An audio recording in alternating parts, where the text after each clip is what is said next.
Good evening, everyone.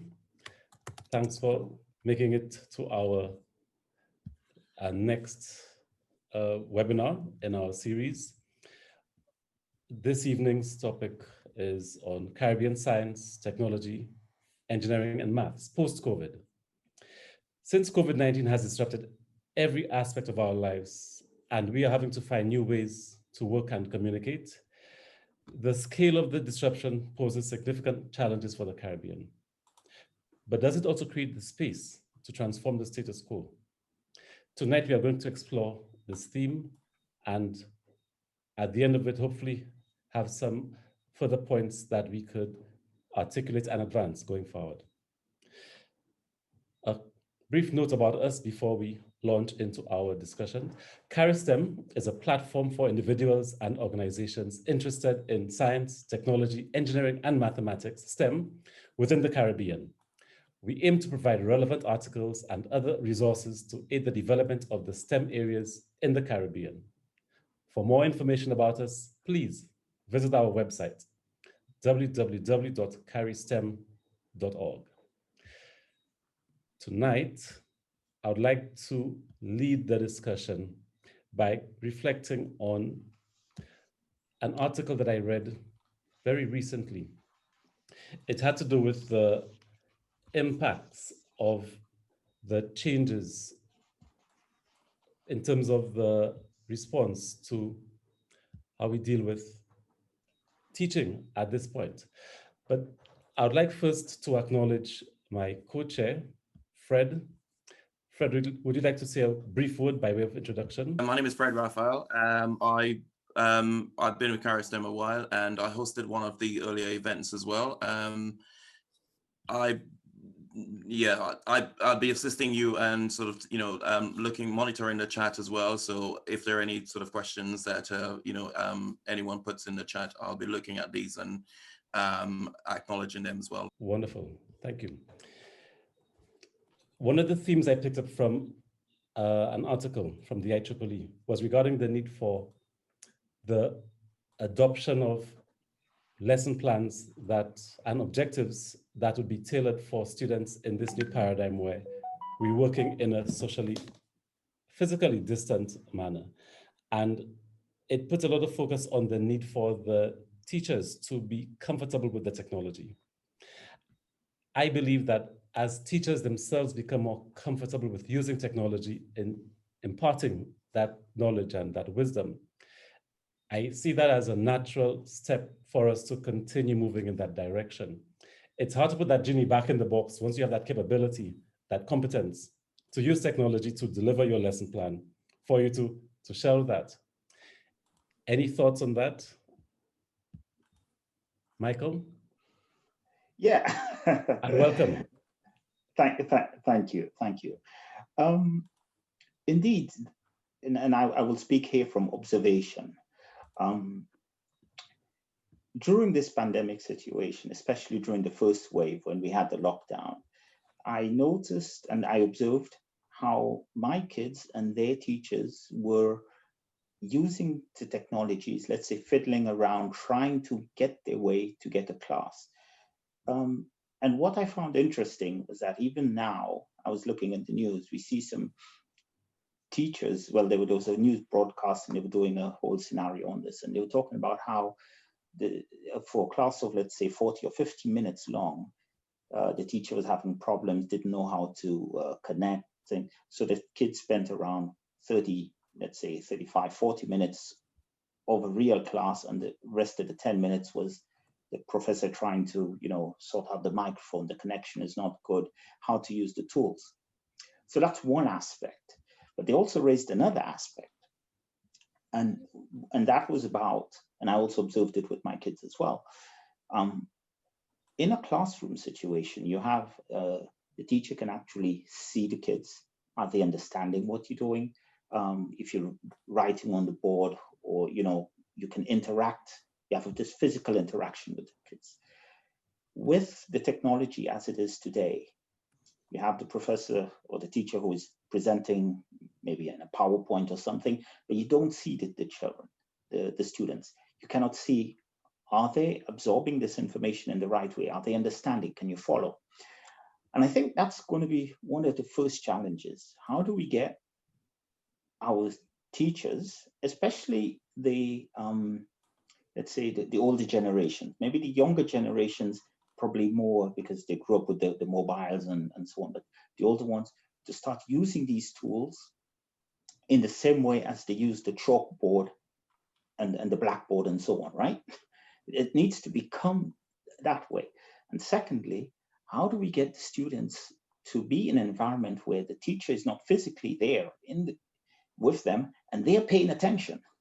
Because the observation I've had is that, you know, first of all, the kids, my kids, and I'm talking from observation, woke up late, are not as paying as attention, or they might have one screen on with the teacher talking and so on, and they have something else going on.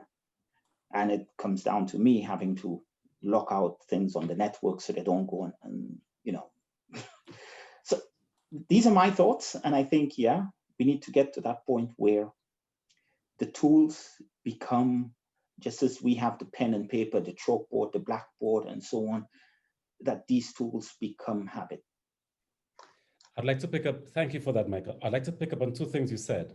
When you refer to the younger generation, the so-called digital natives who are already comfortable using, technology, and the fact that they now need to show maybe a certain level more of discipline that in a classroom environment that they would have to be attentive. Yes. Do you see that as a transformation, though, of the responsibility that now shifts some of that burden onto the parents? So there's now a parental responsibility, in addition to the parental controls that you said so artfully that you imposed to prevent during the lesson time for Correct. playing and not working. So I think, yeah, you're right. I think there are two parts to this. One part is, of course, a parent has a role to make sure that, you know, the kid attends his class, pays attention, does the homework, and follows, and so on. Okay. But there's another part of this, which is, whilst we do have the technology today, you have the mobile phones you have, and so on. The kids, and my kids, for example, other students have seen, they've been using this for WhatsApp, TikTok, Instagram, Facebook, all of these things. And their attention is on there. Once the attention goes to doing schoolwork, it just, you know, and I think there needs to be a change, a paradigm shift in how we use technology and how they see technology, not just as something for the social media and for entertainment and to consume content, but as a real tool that we can use for learning. So that's why I say two aspects to it. Right. I actually share that view that when you make something fun, it's more engaging, and especially for the younger students, that may be a bit more appealing. There's a term they use for that called gamification, where you add elements of game play into the process. Correct. And you believe that may have some role to play in the future, no pun intended? No, but yeah, so the whole concept of gamification is sort of, say, the gratification you get when you hit a like or you do something like this, right? And that's what encourages the user to remain engaged. And that's what we want. That needs to then be, that concept needs to be put into, or I shouldn't say we should do it, but maybe can we consider a solution, an idea where this sort of concept is put into education so that the students feel engaged, they feel motivated to actually continue to stay focused online, to learn, and so on, and not immediately switch to say, okay, I got another ping on my mobile while I'm looking at Teams, and they're looking at that instead of following the class, right? And that's the kind of, from my observations, what I've seen. And I think that going down that road, Yeah, can I just make a contribution as well?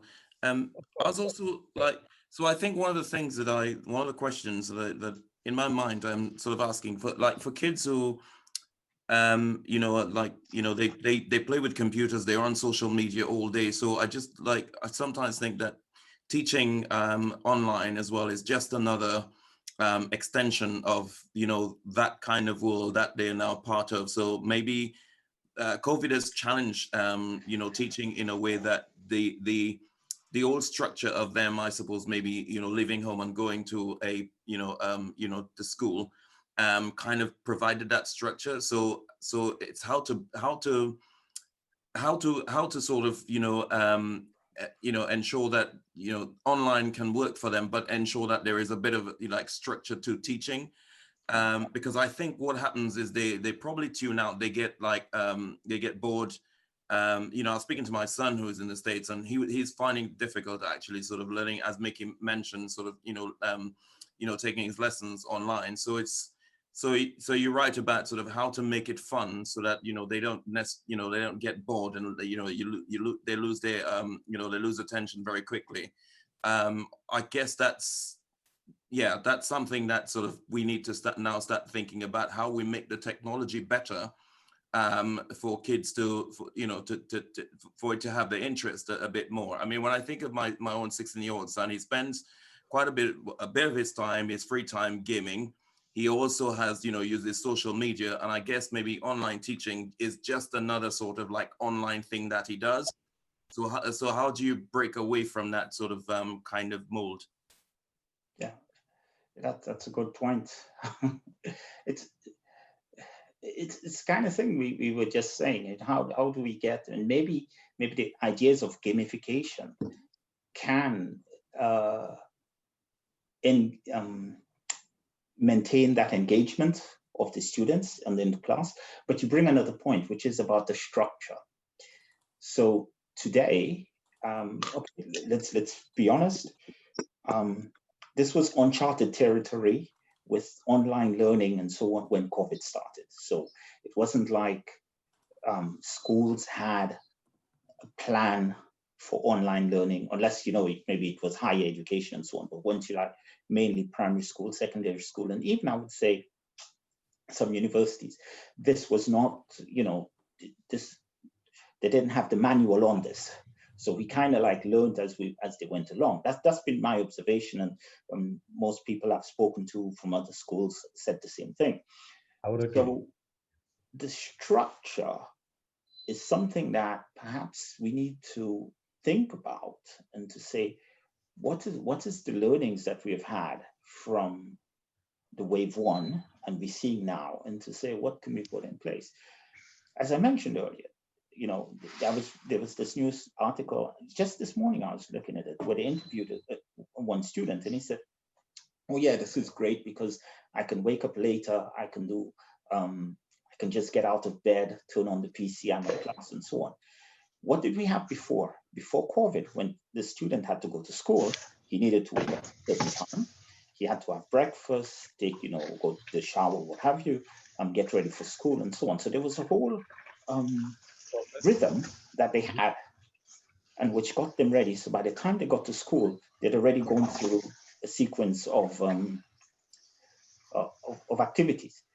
Here, it's I just roll out of bed. And to be honest, when you have the parents who are working as well, who don't have the time to control, make sure that the kids doing what they have to do, because they themselves need to be rushing because maybe they have meetings and so on, online, you lose the structure. And I think that's a really important point, Fred. How do we get that structure in there? And I don't know. I honestly don't.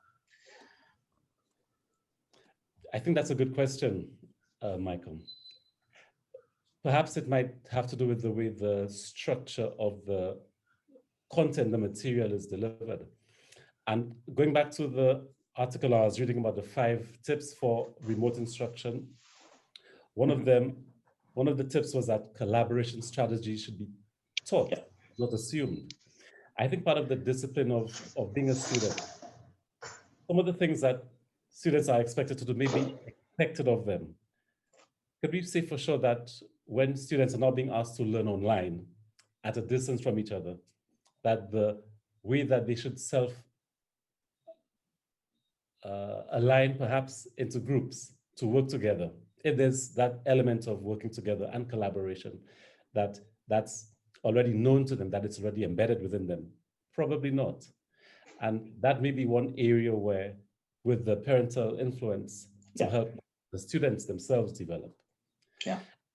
If I may detail slightly, when I was at university, first year, there was a strike which lasted just over a month. And honestly, it took a short while for me to get the discipline that I needed to not stay up late every night and not focus attentively like I was going to classes every day. I think there's a mental shift involved when you take that ownership of your education, of the process, and whether it's having to deal with the online challenges or maybe not having teachers and using some other methods, that you find some way to adapt. But it's a huge challenge, I think, if you're not prepared for it, as you were saying, Michael. Yeah, you're quite right. But I'll answer this question in two parts. One, there's the question about how kids will react, or the students will react in the absence of a physical presence of the teacher in the group and so on, and then collaboration. So these are two different things. But on the first part, in your example, when you said at university, okay, you were able to, you changed how you were working, you adapted and so on. But I think that also takes a certain amount of maturity, first academic maturity and personal maturity, towards looking and being able to look at a situation in a context, make a decision and say, I will do X, Y, or Z, okay? Change maybe how I work, the approach to my work and so on. Now, it's great when students have that. But I can look at my own experience and say, when I was younger, I did not have that. I was like the most wayward guy who didn't do anything. And one guy who knows that is Nicholas Sentil, because he was in class with me, and he can tell you I was like that. Okay, so that's one thing.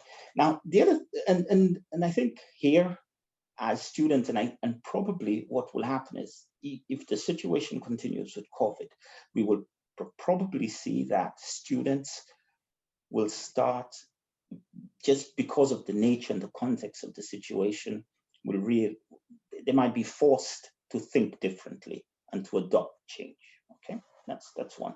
Let's hope that happens, and let's hope it happens quickly. On the other part with collaboration, I fully agree, and I think that collaboration is key to anybody being successful, whether in education or anything they do. One of the situations we have with COVID today is that the physical collaboration we were having, whether we in the office or at school and so on, just interaction with friends and so on, that's disappearing. Okay, that's the physical contact. Now, we also know that sometimes innovative breakthroughs, new ideas and so on, come out because people are able to share ideas in a mature context, exchange and so on. And I think here there needs to be, I quite agree, there needs to be the push to say, how do we encourage the students to collaborate online, to, after the class is over, after what is over, that they meet together, maybe a small group, they have a Teams meeting together and they discuss and perhaps share ideas. Use the technology, even though we cannot meet virtually, but to, even though they cannot meet physically, meet virtually and have the discussion. Just to give you a small joke on that, collaboration for my daughter, it was, I do my homework, take a picture, send it to the others on WhatsApp, and they all do the, that was for her collaboration. I put a stop to that right away. I could imagine.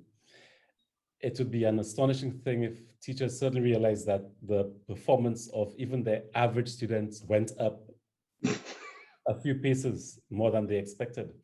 I'd like to thank you, Michael, for what you just shared with us. I'd like to thank you for your candor, your honesty, and even pointing a finger at your co-conspirators who ably assisted you during your years at university. I know that we have some new participants. Welcome, and do feel free to jump in as the case may be. If it gets too crowded, wave your hand and you'll get selected to share your views with us. Michael, sorry to pick on you again, but you've been providing some very useful tidbits that have sparked some ideas. You mentioned the need for students at some point to become more self-directed in their learning. I think that's a critical and excellent point, and I do agree. Because if they'll be forced to think differently, it stands to reason that they'll have to now act differently. Exactly, correct. So, Fred, you're hoping to make a comment, please. Yeah, I wanted to. So one of the things I was thinking is like, what responsibilities does that put now on the teachers and also the sort of like the Ministry of Education? So I'm thinking in the Caribbean context. There are many kids. I mean, for adults, the change we can adapt. It's easier for us to do so.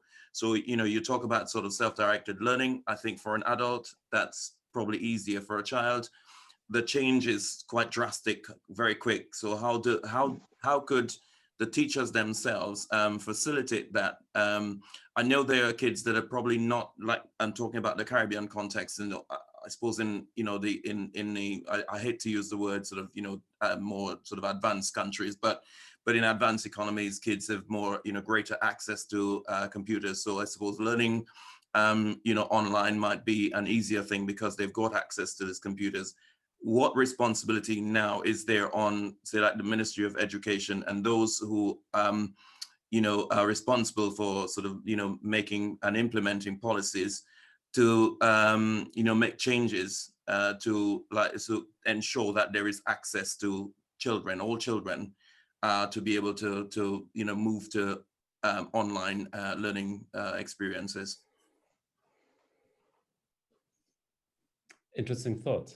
And if we look, for example, at the STEM subjects in particular, some of them may lend themselves more than others to being delivered online than others. So even within that grouping, you may have some challenges in terms of the delivery of the material that is to be delivered via that medium. Any thoughts on that, Michael? Back to you. Yeah. Can I say something? Okay, no, please go ahead, Nick. Please, yeah. Nick, do chime in. I think we only have one person who's in academia here, right? And we've spent a significant amount of time talking about education in an area which most of the panel have no experience. I mean, I know education is important. I think it's important, and I think children. Yeah. But remember, COVID doesn't only affect children, and STEM is not only related to children. Yeah. It will also affect, I think, how business is done in the Caribbean and the rest of the world. Saying that children have to adapt to learning, they're not the only people who will need to be learning on at home and online. Yeah. Many adults will have had to adapt to this. So I would ask the question, right? The Caribbean is not within Europe, it's not within America, but I think to date has not really made use of internet technology in accessing those markets, right? What do you think as a group about the fact that now more people will be working from home and those boundaries should be blurred? And I see it as an opportunity to show many Caribbean people that they can work remotely. And your where you are in the world is not as significant. So what do you think about that? And how do you think as a group that this will affect business technology moving forward? Because I think that is an opportunity for the Caribbean. Thank you for that, Nick. I would agree with those early thoughts. I'll go over to Wayne Butcher. Please welcome, Wayne. Your thoughts? Please note you are muted if you're speaking already. Good evening, brethren. Good evening, Wayne. I say brethren because I know this is all men here. Not Yes. purposefully, I hasten to add, coincidentally. This is a particular view that I have held for a while. And the view is that one of the determinants of success of a country is whether it is a place where people who have choices choose to live. Because the people who have choices are typically people who have assets and people who have skills.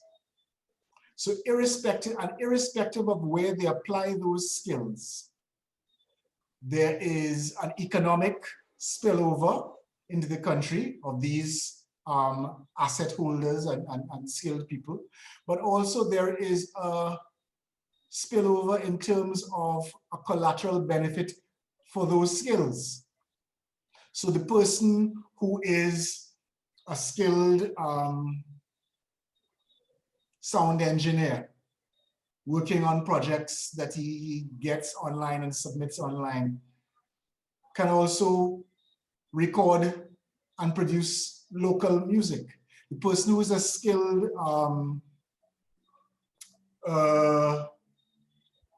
software designer working on projects internationally can mentor local software people.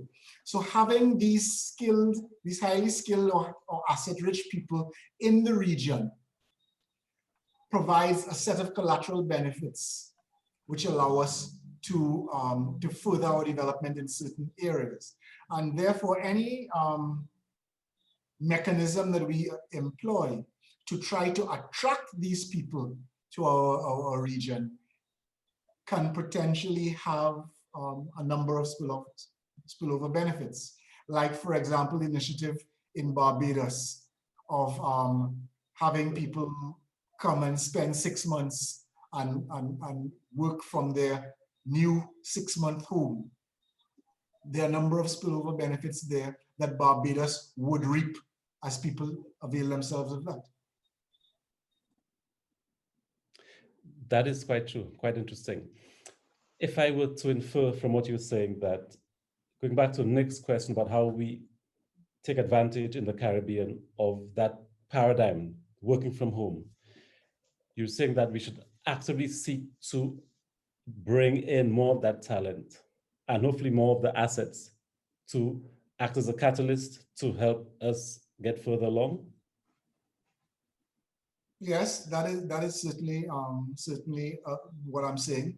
Another point is that one of the problems that exists in several countries, including several Caribbean countries, is a high degree of centralization with associated high real estate prices, traffic problems, and so forth. And we have often embarked on high cost solutions to that, building additional roads, building up city centers, and so forth. The notion of people being able to commute digitally rather than physically can have a fundamental effect on physical development of the country. Now, I am talking as an informed layman, and I recognize that we are in the presence of at least one individual in whose professional discipline this falls.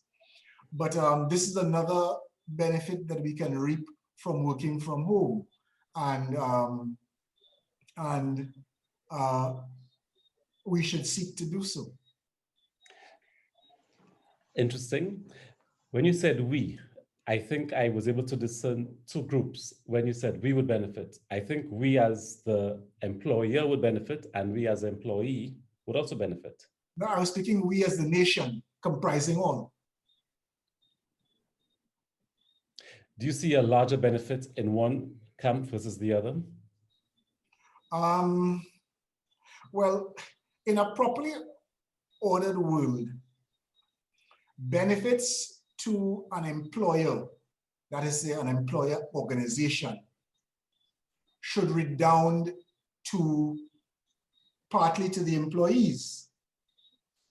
and benefits to the employees should redound to partly to the organization. So it's both. So for example, if an organization can reduce its real estate expenditure through work from home, they can then redeploy their resources in other areas, and presumably in a well-ordered society, in a well-ordered organization, that redeployment of resources will redound partly to the benefit of the employees of the organization in terms of maybe higher quality tools to use that could not otherwise have been afforded, very greater accommodation in terms of conditions of employment, maybe higher levels of pay, whatever, additional service. But basically, it frees up resources that can be used to improve any aspect of the organization that the organization intends to. I see where you're going with this. And if we took that argument to the next stage, you then have the businesses operating in a mode, being geared up to be more competitive, perhaps even beyond our region, since working in that mode is something which would apply not just within our Caribbean region, but beyond. Indeed, and in that regard, one of the things that the paradigm of this kind of remote working does is introduce to more people the notion that they can draw on human resources which do not reside in their geography, that they can construct virtual organizations.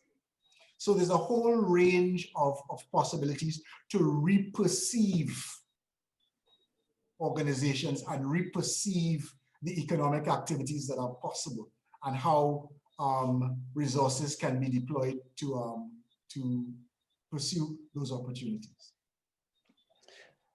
I quite like that point you made about constructing virtual organizations to help us cope with the reduced physical mobility, activity, and the distancing required.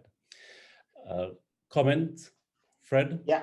I saw your hand, or was it Michael? Oh, no, it was my hand. I also want to acknowledge that John is on the call as well. So just acknowledging John. We've not heard from him, but yeah, sure, just making that point. Thank you. Welcome, John. We'd be happy to hear from you. If you got some Yes, hi, you guys hearing me? Loud and clear. Yes. So I just joined and I was listening on for the last, I don't know, maybe 5-10 minutes, and I may be a little bit out of depth here in terms of I don't know if there are any international studies, any studies that would have been done with regards to remote education and how effective it is. But I know from all accounts that I've seen, especially in the local media, that is in Trinidad and Tobago, there seems to have been quite a challenge for all stakeholders, from the actual children themselves, students, the parents, and the teachers. So I think, and I don't think it's restricted to Trinidad and Tobago, but it appears to have been quite a challenge. And then also on the work front as well, I think on the work front, there are, I think it's more, you could say, accessible, more permeable to this idea of remote working. I guess it would vary from profession to profession. Children, however, I think, what I was thinking while I was listening to the contributions is that, we have to look at it also from an anthropological aspect or even an evolutionary aspect, because we are social animals. We are social and tactile animals. So that element of socialization, especially when it comes to children maturing and stuff, that is something that will have to be taken into consideration as well.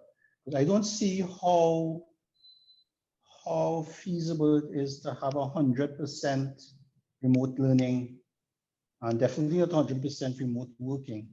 or telecommuting. And I see basically, I mean, people talk about the pandemic as though it is something unprecedented, but I don't see it as being something unprecedented because for the last 10 years or so, the epidemiologists have been warning us that another pandemic is due. But in terms of how much lessons we learned from the Spanish flu and how Western civilization reacted or adapted to that uh, to that global calamity, and fast forward almost 100 years, and what are the lessons learned, going forward? Are we going to encapsulate those lessons learned going forward? And those are concerns that I have personally. And like I said, I'm basically out of depth because my opinion is that we should be guided by the science, by the evidence. If we could have those inputs, I think from a national level and from all those, I guess, all those international institutions that guide education and that guide corporate corporation and businesses and enterprise, and so forth. Right. So we should be learning from them. Yeah, we should be learning from them, basically. Yeah. So that's just my take. That's just my, Well, thank you for perception. sharing those thoughts with us, John. I'd like to take a leap slightly. You made a point regarding. Can I respond? Can I ask a question with regard to what Sure, John Nick, said? please. Yes. So while we are not social scientists in evidence, but within the participants, we have two entrepreneurs, right? In myself and Lindell. We have an urban planner. We have you work in I think, Michael, you work in a engineering firm or for a long time? Yeah, Yes? correct, bridge firm. Yes? Yeah, correct. Yeah. And also you have John. So the point is that we have people who are primarily professionals. And Wayne worked with TSTT, I think for many years, has been a teacher right now in tertiary education. The point is that we as individuals have experience in the industry, right? In various industries. And we can also assess, I think, for ourselves, or discuss whether we see there are advantages and disadvantages, among other things, which may follow from COVID. Now, it is true, especially within the Caribbean, which is used to having things like tropical storms and hurricanes and long-term issues after that. It's maybe not a new thing for us. So not even taking into account the Spanish flu. But what I'm thinking is that even if some of these experiences are not new to us and not new to the world, it's a new experience. And sometimes history repeats itself. And it's what it may drive. In the same way people can take advantage of situations, that's as some people may be taking advantage of the stock market now, it may be an opportunity, for example, for entrepreneurs to encourage people who would have maybe been fearful of working remotely before, for example, Lindell, yes? And maybe they're a little more able to take that risk now. It doesn't look as risky because they see more people doing it. And I'm not saying that the risk existed before, because I have known people who worked remotely before, but maybe it just seems a little easier for them. So that's maybe one advantage, but there may be disadvantages. And maybe some of the disadvantages that some employers may want to take advantage of the situation. But there are also questions as, for example, in my mind, such as, are there any things that may become technological advantages for us in the Caribbean? Will this spur on development in terms of technology? And it's not only technology. Think about the environment, right? What would be the possible benefits for this on the environment? Wayne, for example, mentioned how governments have looked to improve by putting in more infrastructure, right? Putting in more infrastructure also has the disadvantage of creating more damage to the environment, right?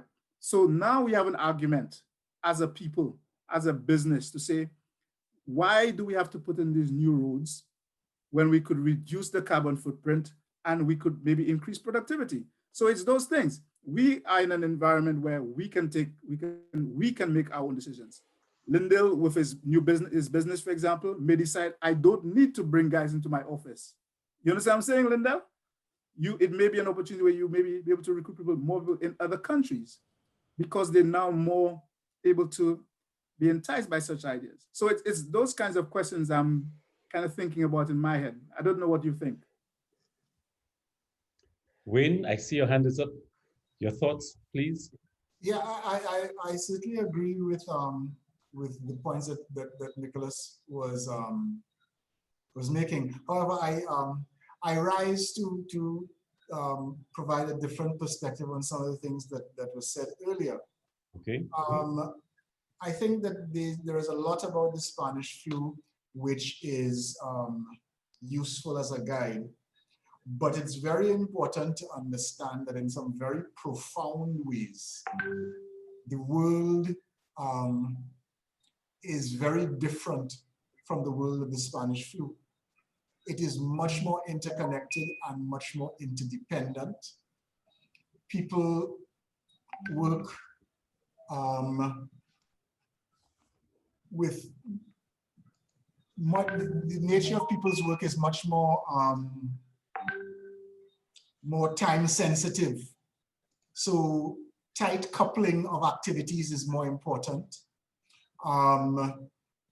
Technology plays a much larger role in people's lives and people's work than previously.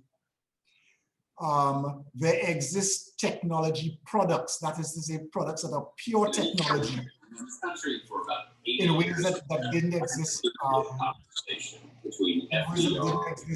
in the time of the Spanish flu. So that provides a different filter with which to assess the Spanish flu, but also provides a range of opportunities that would not have existed at the time of the Spanish flu. And one of the things that's to contextualize this very much in STEM is that STEM provides a number of avenues through which we can reperceive things and rejig things, potentially catalyzed by this pandemic, but necessary all the same. It can allow us to engage in certain leapfrogging activities, and basically it can potentially take us out of the worn path that we have been following to explore options that were previously not on our horizons. I share. Sorry, Wayne, please continue. No, go ahead. I was saying I share some of your enthusiasm, but I still come back to one of the questions I posed earlier.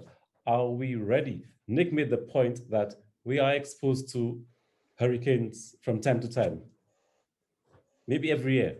It's somewhere in the Caribbean. So some of the things, some of the risks we've been exposed to, and some of the technology and the technological tools we could have used to make this leap decades ago, we may have been thinking along those lines, but we never really seem to have taken that bold step forward. I believe, and I'm hoping that we could discuss, that the fact that this pandemic has caused the same pain, the same difficulty for everyone at the same time, everywhere, it really makes the need to take that step forward a bit more evident. Are we ready to take that step? And do we want to embrace this new normal and ditch what we used to do before? Even looking at in a business environment where without workers on the shop floor to be seen during the day, but having to trust that out of sight, they're being productive, unlike some of our students, that they're actually working diligently, that you don't need to manage them by the clock on the wall, but by the list of tasks you've assigned them, by their productivity. Are we ready for that leap? With respect to your question, Lindell, are we ready for that leap? So are you talking about, so I can see that in a number of ways. Are you talking about in terms of technology? So do we have the telecoms infrastructure? And as someone who has tried to work with people remotely in the Caribbean before, it is a problem. Are we ready because of work culture? Right. So I'm hoping that, so that's maybe part of a problem too, but maybe COVID actually helps with that. And it's not, you are that, these are vital, these are good questions. Are we ready? But from a business point of view, if you ask the question, are we ready? What are the risks, right? So then when you ask what are the risks, then what can you do to mitigate those risks? So from a technological point of view, if you say that you may not be able to, we're holding a Zoom call now here, and we've been on for almost an hour. That seems fairly decent. But I think for most, so I've worked remotely for many years. For a lot of work, you don't need to be on all of the time unless you've got a call center or so most people think of, I think, working remotely as being online all of the time.